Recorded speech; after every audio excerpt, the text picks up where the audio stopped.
Hello everyone and welcome back to my channel. My name is Krista and you're watching Krista's Catalog.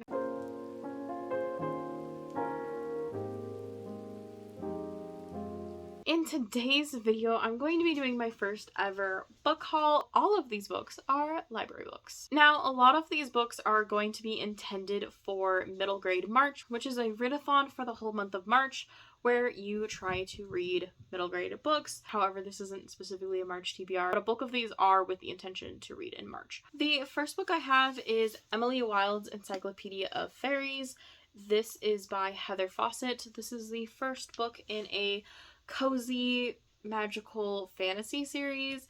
The second book recently came out, I think in January actually, and if I remember correctly, please do not quote me, but if I remember correctly, I think this is like Sherlock Holmes but like magical creatures, and if Sherlock was a woman. So that's kind of the vibes, at least, that I'm getting. The next book on this list I did not intend to be on this list, and that is This Is How You Lose the Time War. This is by Amal El-Moder, and this is a short science fiction book that is like a Romeo and Juliet sort of story, where it's like two people on opposite sides of timelines. And I think it's told through journal entries too, if I remember correctly. The reason why this was not intended to be on this list is because I didn't pick this one up. One of the funky rules that we have at the library is that if a coworker gives you a book, you are required to read it.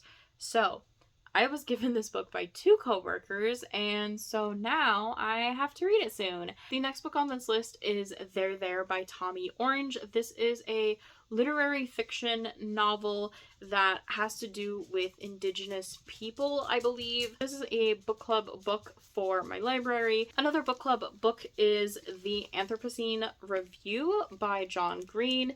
This is a nonfiction book that's a collection of essays, I believe, and so I'm intrigued to figure out what it is. I know that this was a really big book when it came out, but I never ended up reading it, so here I am reading it. This is for the nonfiction book club for the month of April at my library. Every now and then I do check out the nonfiction book club because I like some of the picks that they choose, and since one of my goals for this year is to read some nonfiction books, I think that this would be a really great first start. Then the last book on this list that is not middle grade is The Thursday Murder Club by Richard Osman. This is a book that I've been meaning to get started. This is about, I think, a bunch of people at a retirement home that solve murder mysteries. I think it'll just be a really fun, jolly time. I hope that this is like really wholesome and sweet, even though like they're solving murder. It's like an in-between of cozy mysteries and regular mysteries from what I have gathered.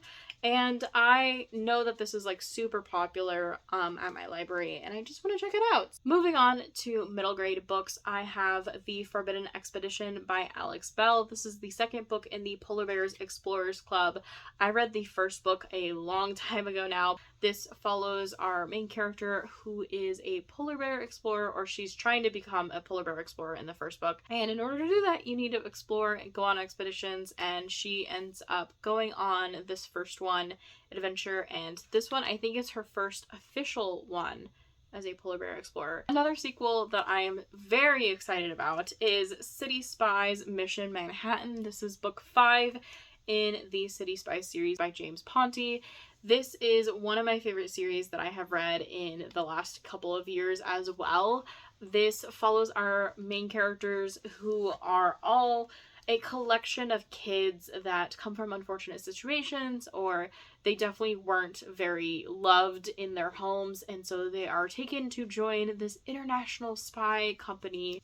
It's so good. It's so good. I really want it to be my next read, but it probably will have to sit on my shelves for a little bit. Speaking of sequels, I have On Air with Zoe Washington by Janae Marks. This is the second book in a contemporary series. I actually didn't know that there was going to be a second book. In the first book, she's never heard from her father before, who is incarcerated, and she ends up receiving letters from him for her 13th birthday. Upon reading these letters, she finds out that her father might be innocent, and so she goes on this adventure to try to prove his innocence. And this is the sequel of that, so it's following her afterwards. There is this subplot of the first book where she's trying to like enter this like baking competition show, and I'm assuming that this has to do more with the baking stuff as opposed to her father. I really loved the first book. It was one of my favorite reads of last year.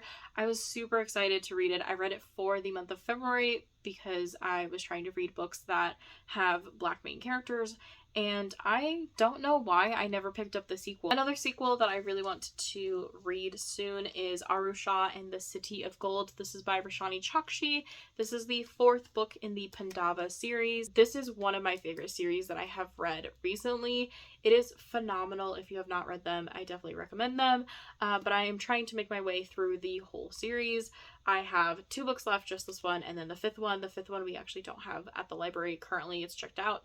So I picked up the 4th one though. Since Roshani Chokshi finished writing the Arusha series, she has actually started another series, which is The Spirit Glass. Obviously by the cover, I think involves ghosts, and I believe that this book also follows with a curse.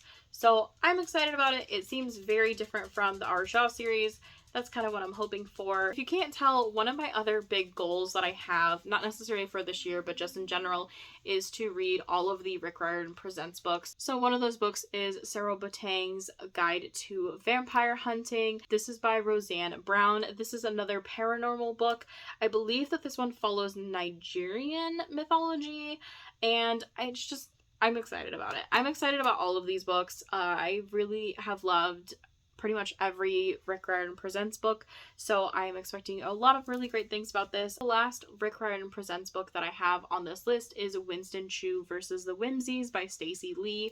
This is the first book in another series where it follows our main character Winston Chu. He ends up unintentionally stopping a robbery at this like Chinese curio shop, and things go from there.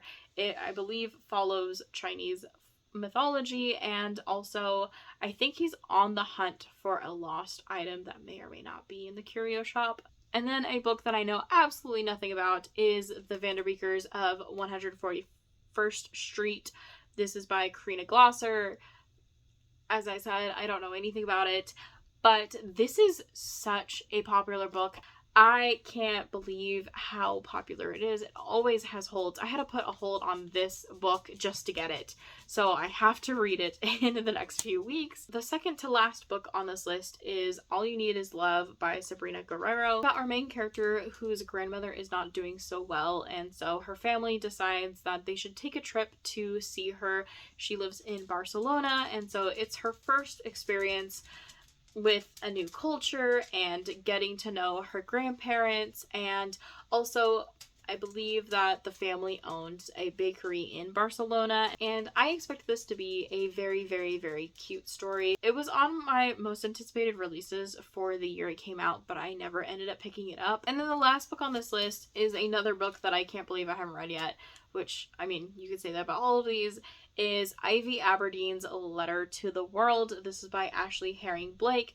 You guys might know Ashley Herring Blake because she's written a lot of really popular contemporary romance stories that are adult, but this is a contemporary middle grade story about a girl whose house gets torn down by a tornado, and in the process her notebook filled with love letters to this girl go missing, and so she's trying to find them, but also just dealing with the displacement of losing her house, while also the insecurity of maybe potentially being outed or someone finding them and knowing about her. And so it's like a soft coming out story with a lot of emotional grip. I have read Ashley Herring Blake's other middle grade story, which is The Mighty Heart of Sunny St. James, and it was a phenomenal story.